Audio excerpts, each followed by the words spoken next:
ومن جاهد فإنما يجاهد لنفسه إن الله لغني عن العالمين.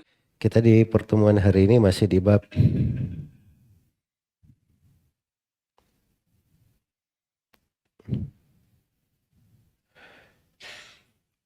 Man haqqaqa tauhida dakhala al-jannata bighairi hisab. Siapa yang mentahqiq tauhid, maka dia akan masuk ke dalam surga tanpa ada hisab, tanpa ada perhitungan. Telah dibacakan hadits pada halaman 41 ya di buku panduan.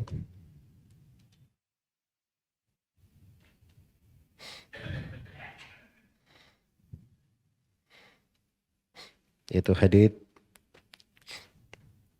Ibnu Abbas radhiyallahu anhuma tentang kisah umat-umat itu ditampakkan kepada Nabi Sallallahu Alaihi Wasallam. Ya, haditsnya bermula dari halaman 41 telah kita baca. Dan sekarang kita akan masuk menerangkan tentang pembahasan-pembahasan yang terkait dengan hadits. Pembahasan yang pertama, biografi orang-orang yang tersebut di dalam hadits. Tarajim ar-rijal al-waridah asma'uhum fil hadits. Di dalam hadits disebut Husain. Dan di sini Syekh berkata huwa Husain ibnu Abdurrahman as-Sulamiyu al-Harithiyu min tabi'it tabi'in mata sanata sittin wa thalathami'ah mata thalana sitta wa thalathin wa mi'ah walahu thalathatun wa tis'una sana. Jadi ini seorang tabi'in ya, Husain bin Abdurrahman as-Sulami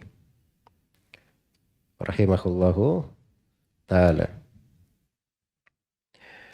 Beliau dikatakan di sini wafat pada tahun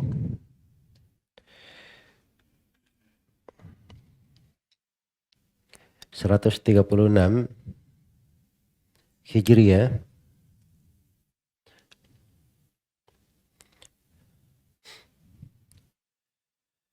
Wafat pada tahun 136 Hijriah, dan ketika beliau meninggal umurnya itu adalah 93 tahun. Iya. 93 tahun. Baik. Jadi kalau para sahabat itu dari wafatnya mereka itu tidak ada yang melewati 100 tahun setelah wafatnya Rasulullah Sallallahu Alaihi Wasallam. Itu kaidah terkait dengan para sahabat Rasulullah Sallallahu Alaihi Wasallam. Dan akhir sahabat yang meninggal secara mutlak itu adalah sahabat muda yang bernama Abu Tufail.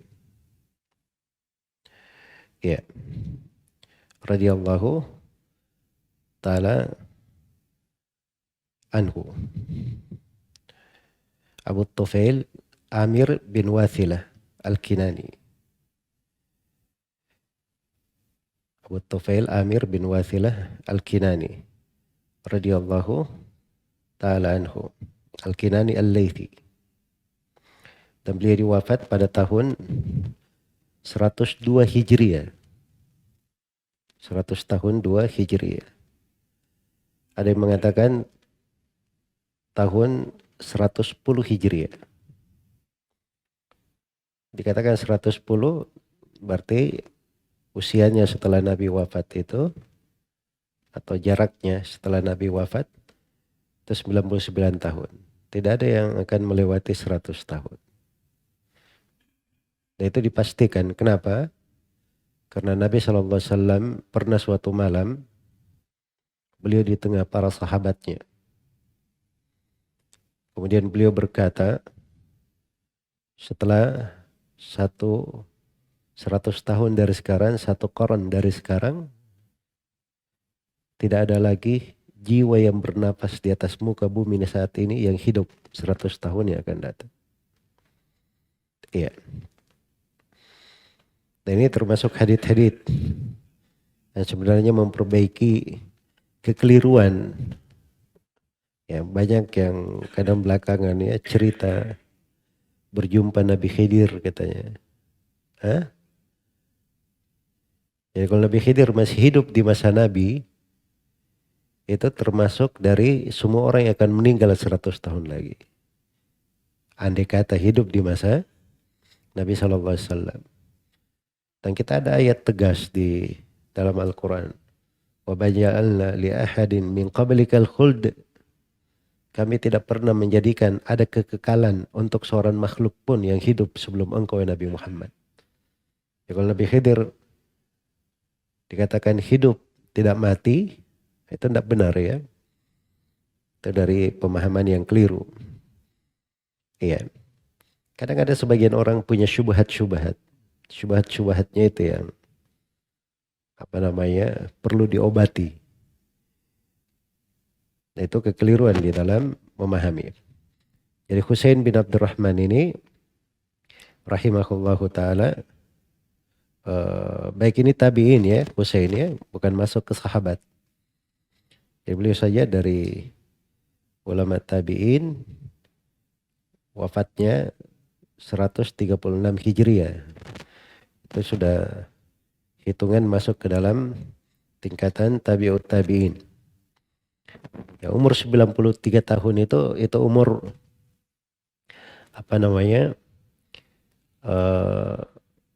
lumayan panjang ya kalau di periwayatan rawi-rawi hadits. Jadi periwayatan rawi-rawi hadits 93 tahun. Itu ada keberkahan di dalam umur. Seorang itu yang paling baiknya kata Nabi sallallahu alaihi wasallam, man tala umruhu hasunah amaluh. Orang yang panjang umurnya dan bagus amalannya. Baik. Kemudian dikatakan di sini oleh Syekh Said bin Jubair, al-Imamul Faqihu min ajillati ashabi Ibn Abbas. Qatalahul Hajjaju sanata 95 walam yakmulil 50. Ini imam yang bernama Said bin Jubair. Seorang imam ahli fikih dari murid Ibnu Abbas radhiyallahu anhu yang paling punya kedudukan, paling bagus begitu, paling mulia. Dan dimaklumi ya bahwa Said bin Jubair ini radhiyallahu taala anhu itu dibunuh oleh Hajjaj bin Yusuf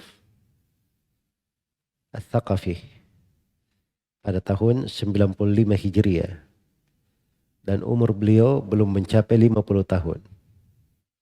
Umur beliau belum mencapai 50 tahun. Baik. Berikutnya dikatakan di sini oleh Syekh Asy-Sya'bi ismuhu Amir bin Syarahil Al-Hamdani. Wulida fi khilafati Umar wa huwa min thiqati tabi'in mata sanata 300 min al-hijrah. Ini Imam Asy-Sya'bi. Asy-Sya'bi ini imam populer ya di masanya. Imam populer. Beliau berjumpa dengan puluhan bahkan lebih dari 100 sahabat beliau jumpai. Imam Asy-Sya'bi. Dan dari keunikan beliau berkata, maka tabtu sauda alal bayda. Saya tidak pernah menulis hitam di atas putih. Maksudnya selama dia belajar dan menuntut ilmu, itu tidak pernah menulis. Semua ilmu itu dia hafal. Semua ilmu dihafalkan. Itu metode para ulama. Metode para ulama itu ada 3 ya. Ada yang menghafal seluruh ilmunya. Dan yang kedua ada yang menulis saja. Dia tidak menghafal.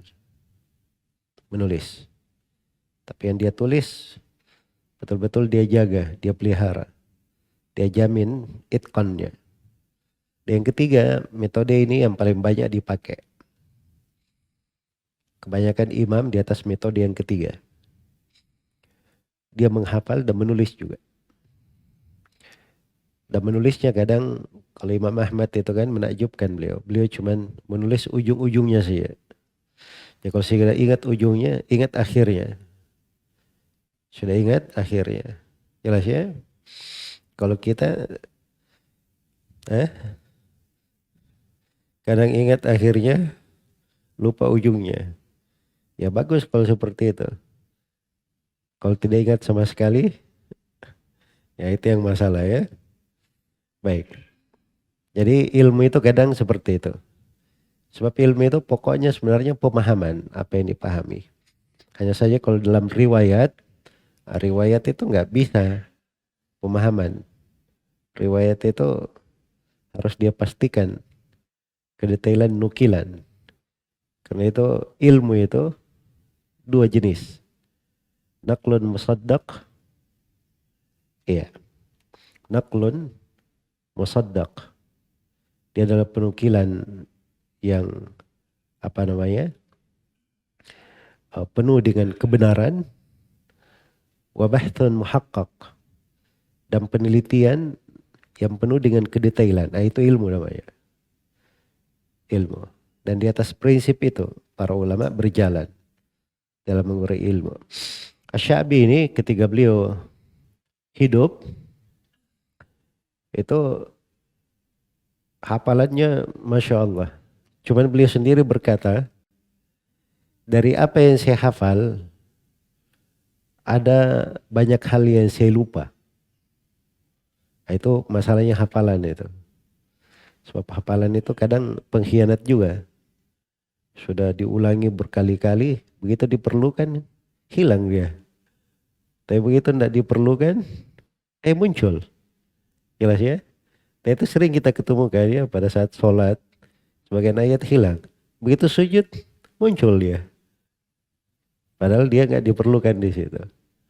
Ya itu kadang penghafal. Makanya sebagian ulama itu, sebagaimana yang disebut oleh Ibnu Rajab dalam Syarah Hilalut Tirmidzi, dan sebagian ulama yang berkata al-hifdzu khawan. Hafalan itu pengkhianat. Hafalan itu pengkhianat. Jadi maksudnya seorang itu menghafal, dia menulis juga, itu yang paling bagus. Itu yang paling bagus. Jadi kata Sya'bi, saya lupa sejumlah dari hafalan saya. Yang saya lupa ini, andai kata dihafal oleh seseorang, dia akan menjadi seorang alim dengannya. Jadi yang dia lupa saja luar biasa. Itu sedikit ya yang beliau lupa itu dari apa yang beliau ajarkan. Tapi bersamaan dengan itu yang dia lupa saja, seorang kalau hafal dia menjadi apa? Menjadi alim. Saking banyaknya riwayat Asy-Sya'bi. Hanya Sya'bi ini itulah ilmu ya. Ilmu itu indah untuk seseorang. Jadi beliau banyak berbicara, banyak memberi fatwa, banyak mengajar. Tapi kalau ada masalah besar terjadi, Asy-Sya'bi itu diam. Dia tidak berbicara. Yang berbicara ada ulama yang lebih senior dari beliau. Iya. Ada ulama yang lebih senior dari beliau di Kufah. Namanya Ibrahim An-Nakhai. Nah, itu yang bicara Ibrahim An-Nakhai. Itu etika ilmu di masa dulu. Ilmu itu punya etika. Orang-orang yang berilmu itu ada adabnya, ada etikanya. Kalau di masa sekarang, anak-anak kecil pun, orang-orang yang belajarnya sedikit, masalah-masalah besar ingin dikomentari semua. Tampil, bikin rekaman, bikin video. Ini masalah-masalah yang kadang dalam pembahasan ilmu, masalah juga ya, etika dan adab itu. Baik. Kemudian dikatakan di sini Buraidah. Jadi Husain itu menceritakan beliau duduk di sisi Sa'id bin Jubair. Iya, di sisi Sa'id bin Jubair. Baik, Kemudian setelah itu Husain atau Said bin Jubair bertanya, siapa yang melihat bintang yang jatuh pada malam hari ini? Maka kata Husain, saya. Kemudian kata Husain, ya saya tadi malam bukan sedang sholat, tapi saya sedang disengat oleh kalajengking, makanya saya tidak tidur tadi malam. Jadi mungkin kalau orang bilang tadi malam dia tidak tidur, orang menyangka, oh ya Masya Allah ini sedang sholat malam ya. Ya. Beliau nggak mau dipuji, nggak. Saya tadi malam bukan sedang sholat, saya sedang kesakitan digigit kalajengking. Terus apa yang kamu lakukan? Kata Said bin Jubair. Kata Husain, irtaqa itu. Saya diruqyah. Saya diruqyah. Irtaqa itu artinya orang lain yang meruqyahnya. Orang lain yang meruqyahnya. Baik, kata Said bin Jubair, apa alasan menyebabkan kamu diruqyah? Apa alasan menyebabkan kamu diruqyah? Kata beliau, hadits yang sampai kepada saya, Asy-Sya'bi menceritakan kepadaku. Kata Said bin Jubair, apa haditsnya Asy-Sya'bi itu? Asy-Sya'bi meriwayatkan dari Buraidah Ibnul Husayb. Ini Buraidah ini, Ibnul Husayb rahimahullah atau radhiyallahu anhu. Apa haditsnya Buraidah radhiyallahu anhu? La ruqyata illa min ainin aw humah. Ya, tidak ada ruqyah kecuali dari penyakit ain atau penyakit panas. Dikatakan di sini bahwa Buraidah, nama beliau Buraidah Ibnul Husayb Ibnul Harith Al-Aslami, sahabiyun syahir, mata sanata 63 minal hijrah. Itu nama lengkapnya ya, Buraidah Ibnul Husayb Ibnul Harith Al-Aslami. Ibnu Abbas, kata beliau, huwa sahabiyul jalil Abdullah ibnu Abbas ibni Abdul Muttalib ibnu ammin Nabi sallallahu alaihi wasallam. Da'alahu Nabi sallallahu alaihi wasallam faqala Allahumma faqihhu fid dini wa allimhu at-ta'wil. Fakana kadhalik wa mata bit-Ta'ifi sanata 68 min al-hijrah. Itu nama lengkap Ibnu Abbas. Abdullah bin Abbas bin Abdul Muttalib. Dari Quraisy beliau.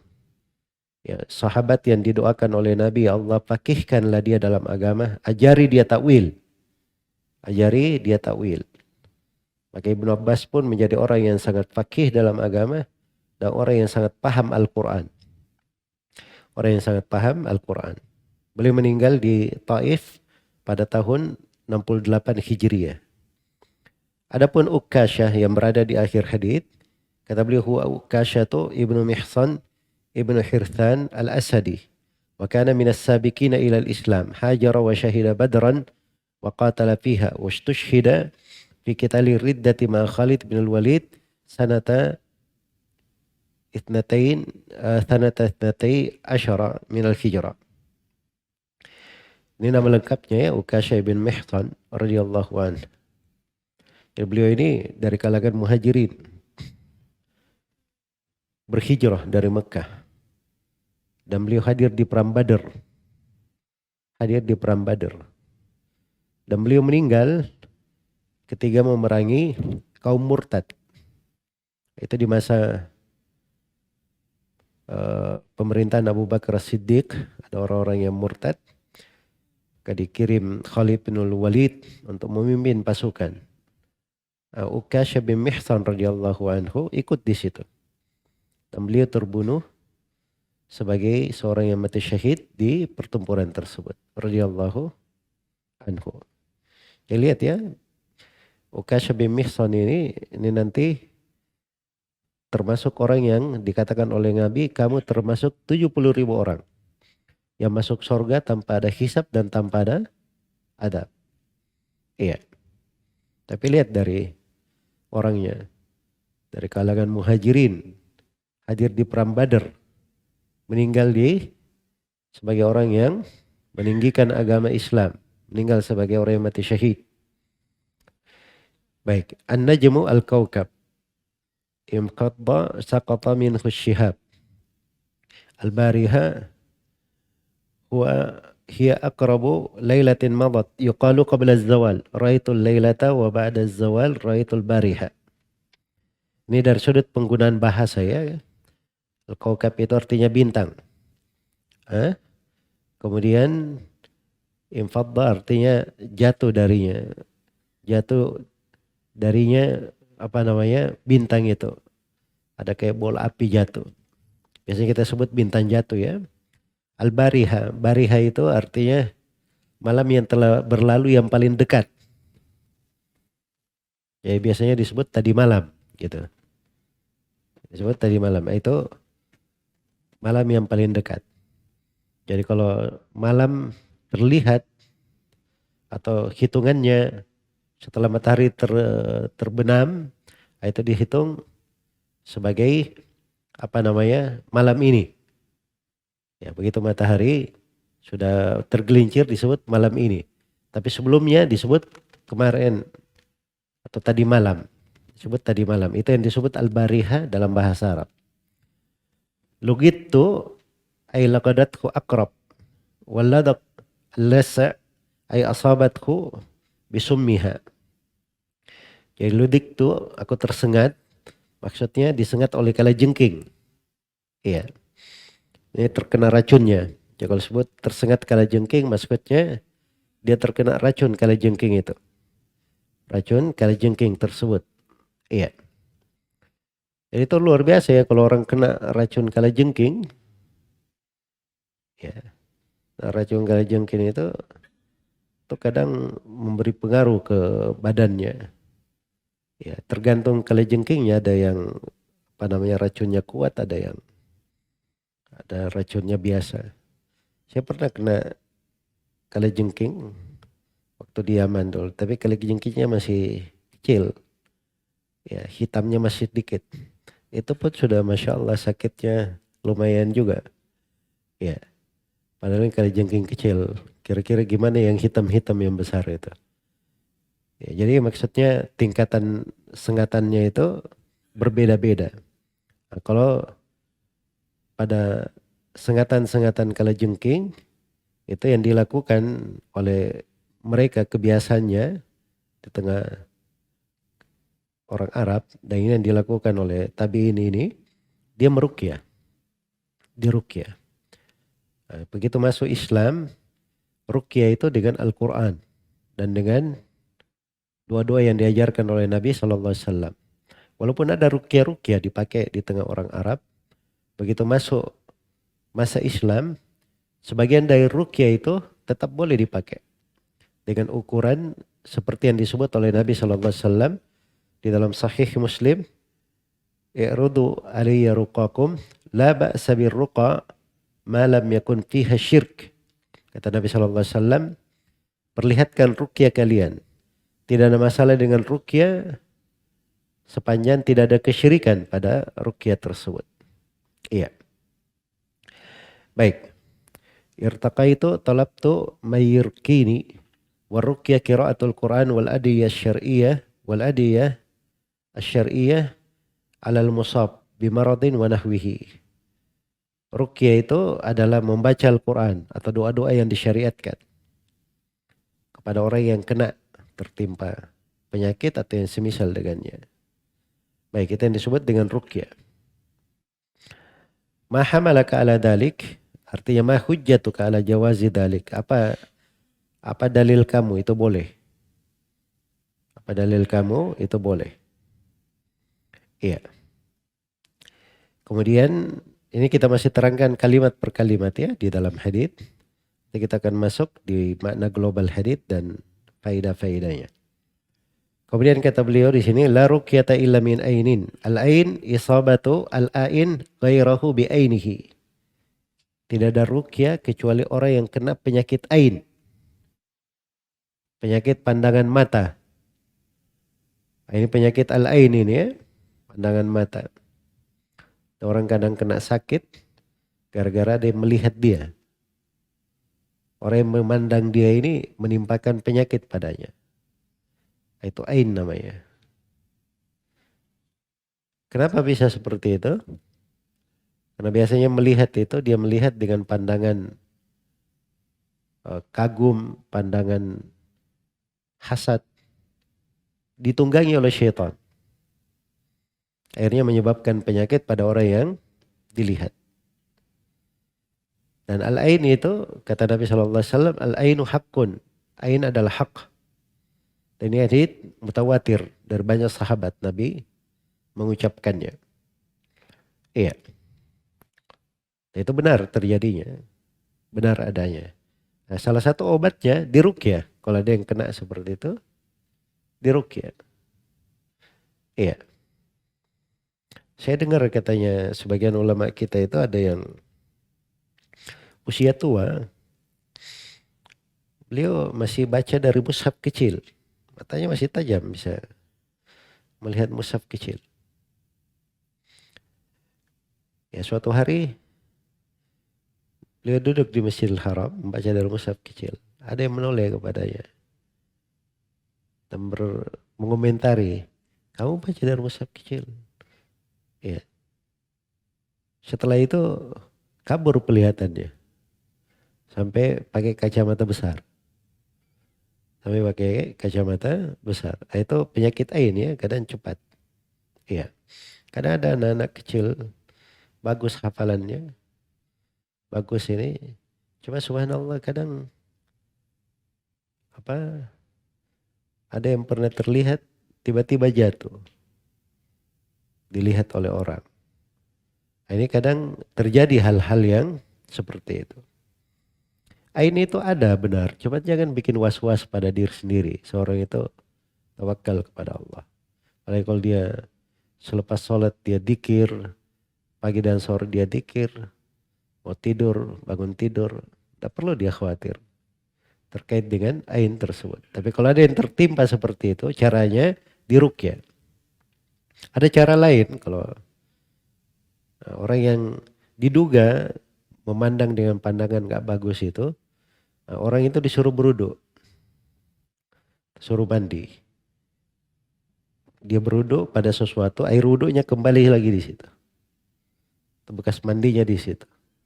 Dan dari bekas mandinya itu yang dipakai untuk disirami kepada orang yang dipakai berwudu oleh orang yang kena ain. Insya Allah akan hilang. Itu datang di dalam sebagian riwayat. Baik, jadi itu diantara hal ya terkait dengan penyakit ain. Berikutnya huma. Huma ini penyakit keracunan yang biasanya menimbulkan efek panas. Iya. Disengat kalajengking atau yang semisal dengan itu huma namanya. Jadi kalau disengat kalajengking, panas karena disengat kalajengking, maka diruqyah. Baik. Ini dari keindahannya, itu dalilnya Husain ketika dia di ruqyah.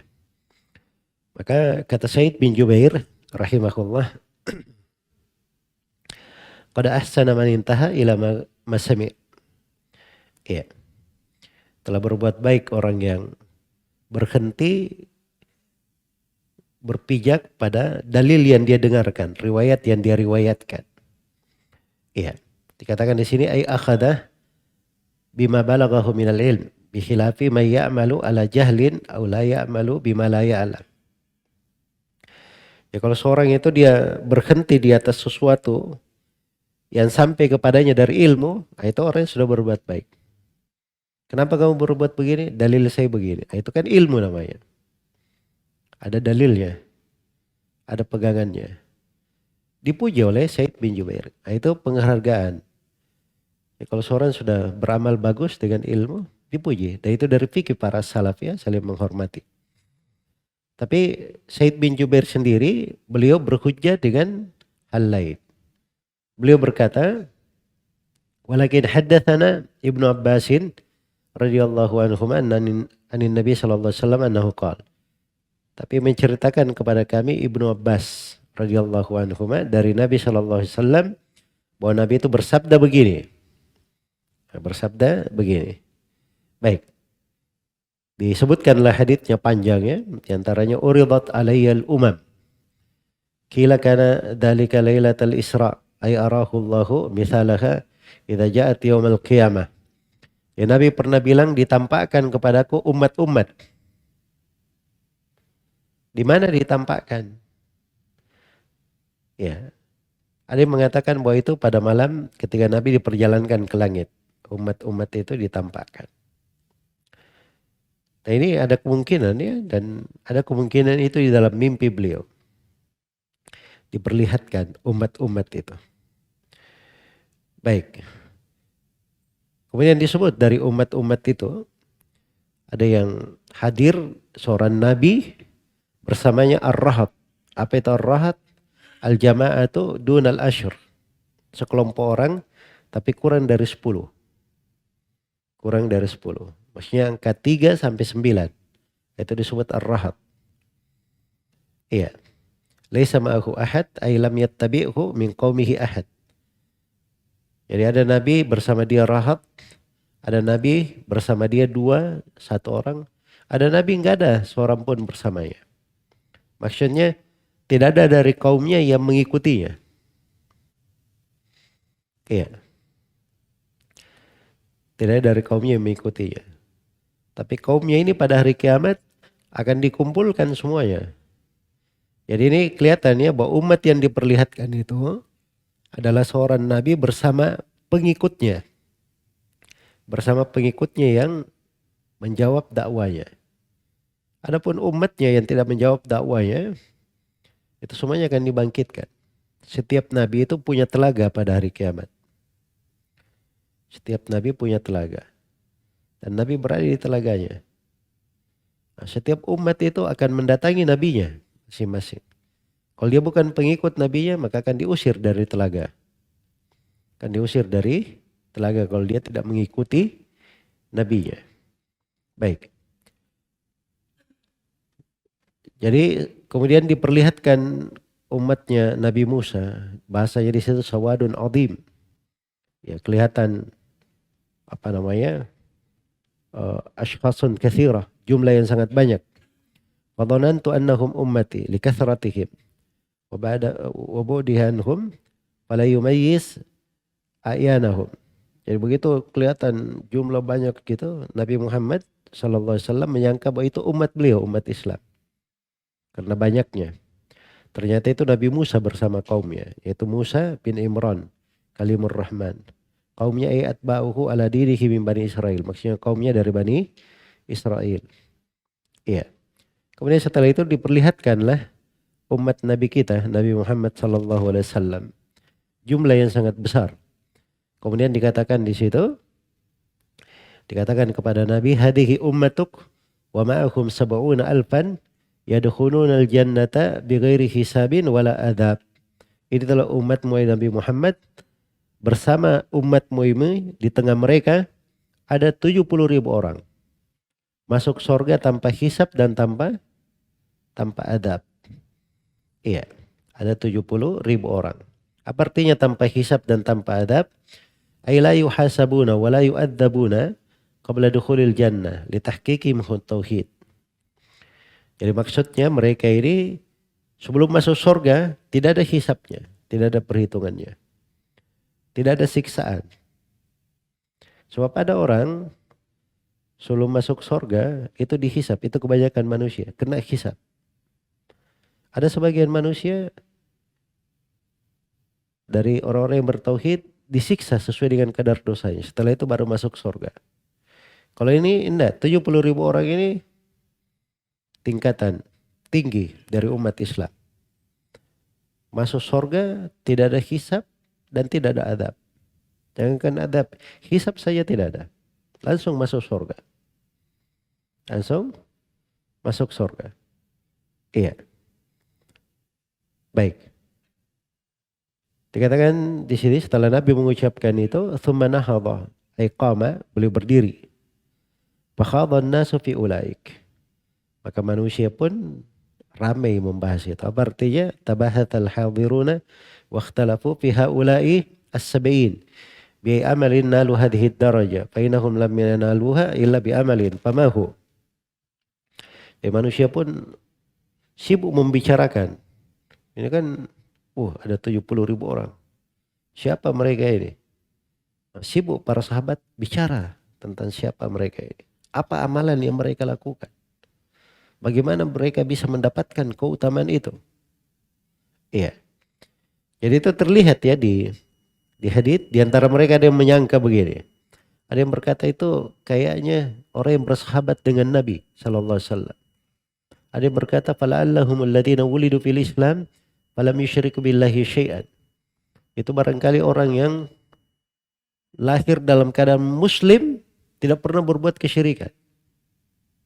Iya, dan ini akan datang ya penjelasan itu fikihnya para sahabat radhiyallahu anhum.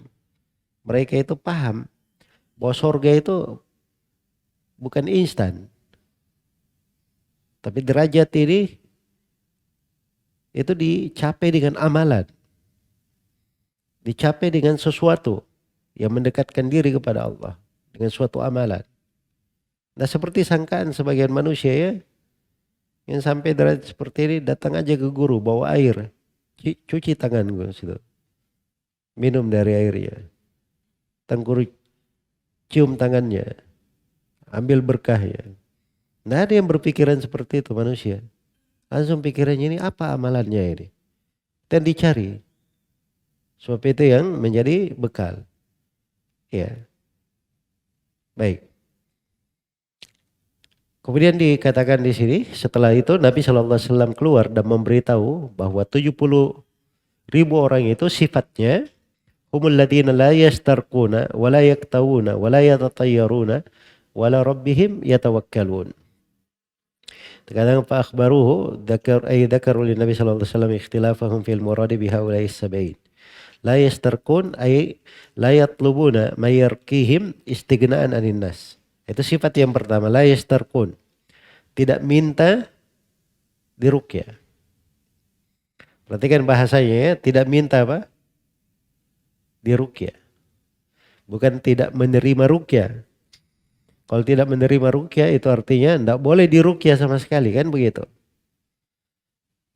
Dan itu tidak terjadi, tidak pada Nabi, tidak pula pada sahabatnya. Nabi Muhammad SAW saja itu kadang diruqyah oleh Aisyah. Waktu beliau sakit, Aisyah itu meruqyah Nabi SAW dengan membacakannya ayat-ayat Al-Quran pakai tangan Nabi sendiri. Lalu digosokkan ke badannya. Iya. Ada sebagian sahabat yang terluka diruqyah oleh Nabi SAW. Terus apa bedanya? Ini harus dibedakan ya. Antara orang yang minta diruqyah dan orang yang tidak minta. Saya misalnya sakit, ada orang yang melihat saya, Ustaz saya ruqyah ya. Ya saya tidak minta diruqyah. Gak ada masalah, dia biar ruqyah saja, gak ada masalah. Jelas ya? Tapi misalnya kita berobat sama seorang, orang ini karena melihat kita sakit, ya dia selain daripada mengobati dengan pengobatannya, dia juga bacakan ayat-ayat, bacakan doa-doa. Ya itu dari kebaikan yang dia buat. Saya tidak minta, itu gak ada masalah bagi saya. Tapi yang menjadi masalah itu kalau saya sakit, terus saya bilang, tolong panggil si fulan, ruqyah saya. Nah itu yang menjadi masalah. Jelas ya? Jadi masalah. Baik. Itu masuk ke dalam kadar yang makruh. Kadar yang makruh. Sebab ini sifat 70.000 orang yang masuk surga tanpa hisab dan tanpa adab. Tidak meminta ruqyah. Tidak minta untuk diruqyah. Baik itu sifat yang pertama. Yang kedua, wala yaktawun. Dikatakan la yas'aluna ghairahum ayyakwiyahum binar. La yaktawun. Tidak minta disengat dengan api. Itu pengobatan. Namanya kei. Kita kenal bekam ya. Nah, bekam. Bekam itu keluarin darah. Dengan diiris, disayat. Iya. Kalau kei itu pakai besi panas. Orang sakit gitu, titiknya mana, panaskan besi, disimpan di titik tersebut. Iya. Dan itu kei, itu obat, pengobatannya, bahkan dia adalah solusi terakhir. Makanya ada bahasanya itu orang Arab, akhirud dawa al-kei. akhir pengobatan itu, maksudnya solusi terakhirnya itu di K sudah. Ya kalau sudah cari diobati begini, gak bisa, bawa ke tukang K. Hah? Saya pernah dengar ya ada orang yang sakit. Katanya dia eh, macam-macam sakitnya sampai lidahnya itu terjulur di luar dari kemampuannya untuk membalikan. Sudah diobati macam-macam, tidak balik. Datang ke tukang kain cuma disengat sekali aja balik lidahnya, bagus semua ya. Iya.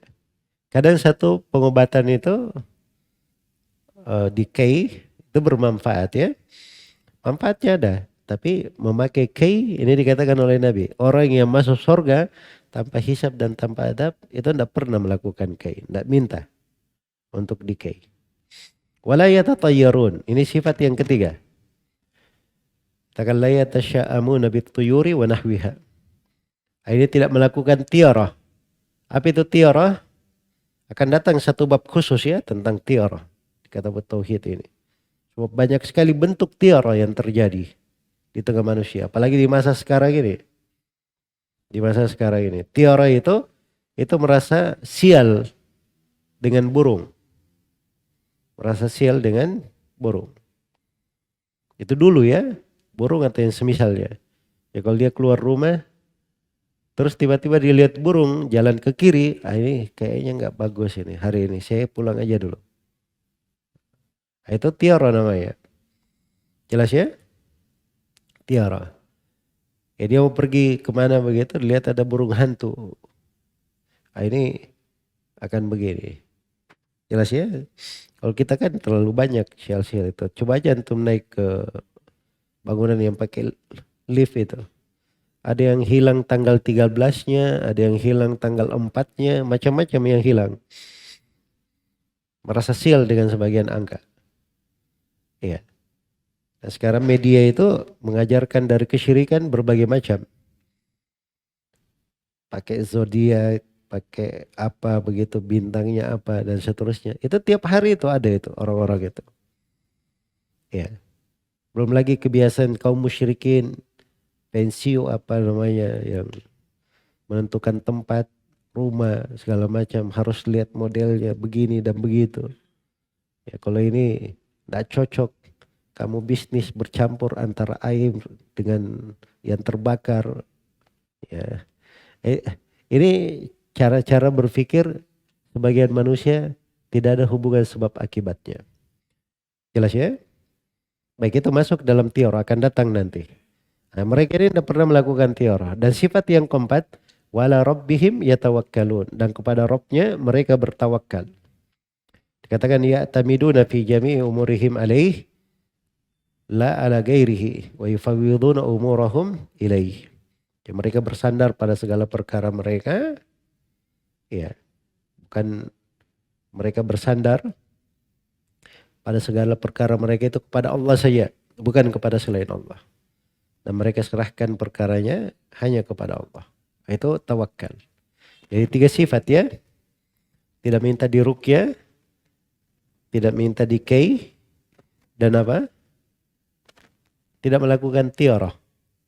Kemudian yang keempat ini yang mengumpulkan alasan pada 3 sifat ini. Mereka selalu bertawakal kepada Allah Subhanahu wa taala. Begitu selesai Nabi berucap, maka berdirilah Ukasha bin Mihsan radhiyallahu anhu. Dia berkata, ya Rasulullah, ya. Ud'ullaha ayyaj'alani minhum. Berdoalah kepada Allah menjadikan saya termasuk dari mereka. Kata Nabi, anta minhum. Kamu dari mereka. Itu perhatikan ya, kadang pernyataan itu bisa doa. Bisa doa. Iya. Misalnya ada yang berdoa ke saya, Ustaz tolong saya didoakan, dimudahkan untuk melakukan perjalanan ke Mekah misalnya. Saya bilang engkau akan sampai ke Mekah. Itu apa namanya? Itu doa maksudnya. Semoga kamu sampai ke Mekah. Sama dengan sahabat itu. Ada sahabat yang melihat ada orang sudah dijatuhkan hukum potong tangan. Dipotong tangannya. Keluarganya ini nggak, bukan salah satu bentuk hudud ya. Keluarganya sudah minta ke damai kepada supaya membayar, bukan dihukum potong tangan ya, minta membayar di sebuah had. Tapi keluarganya tidak mau memaafkan, Maka begitu sudah akan dijatuhkan hukuman itu, maka sahabat ini berkata, dia tidak dihukum karena itu.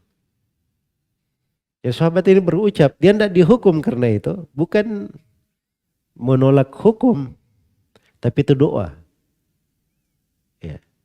Dan subhanallah setelah dia berucap seperti itu, sebagian dari keluarga yang menuntut itu, yang punya hak, itu memaafkan. Akhirnya nggak jadi hukumannya diterapkan. Maka Nabi SAW bersabda, inna lillahi ibadan lau aqsamu allahi la abarrahum. Sungguhnya Allah itu punya hamba-hamba. Kalau hamba-hamba ini bersumpah atas nama Allah, diberi sesuatu, Allah akan berikan pemberiannya. Jadi ada kadang, itu perhatikan ya bahasanya orang-orang yang berilmu. Jadi seperti ini Nabi berkata kepada Ukasha, kamu dari mereka. Kamu dari mereka. Itu bentuk dari doa juga.